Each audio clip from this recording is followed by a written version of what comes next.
ఈ తెలుగుదేశం పిచ్చోళ్ళతో చాలా తలకాయ నొప్పి అయిపోయింది. ముఖ్యమంత్రిని ఒకప్పట్లో ముఖ్యమంత్రిని పట్టుకొని ఎమ్మెల్యే అంటున్నారు. వాళ్ళకు ముందు తెలుసో లేదో తెలియదు. పిచ్చోళ్ళతో తట్టుకోలేకనే మేము ఇక్కడ ఇండియా ఇడిచిపెట్టేసి కువైట్కి వచ్చినాము.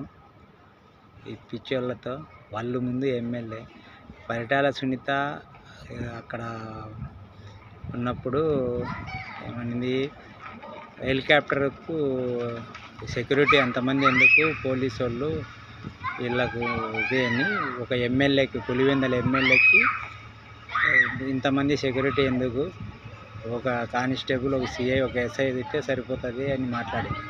ఇప్పుడు ఇంకొక మేడం అట్నే మాట్లాడుతుంది. ఈ తెలుగుదేశం ఎమ్మెల్యేలకు ముందు తెలుసో లేదో తెలియదు. మాట మాట్లాడే కొద్దీ ఎమ్మెల్యే అంటారు. ఎమ్మెల్యేనా, ఆయన ముఖ్యమంత్రి, ఏది ఉండేది తెలియదా? ఒక ముందు పార్టీతో ఎమ్మెల్యేతోనేనా పోటీలు మూడు పార్టీలు కలిసి పోటీ చేసింది. బీజేపీ, తెలుగుదేశం, జనసేన 3 పార్టీలు కలిపి పోటీ చేసిన వాళ్ళు ఒక ఎమ్మెల్యేతో చేసినారా? ఎమ్మెల్యే అంటేనే అంత భయపడే చేసినారా? 3 పార్టీలు కలుసుకున్నారా?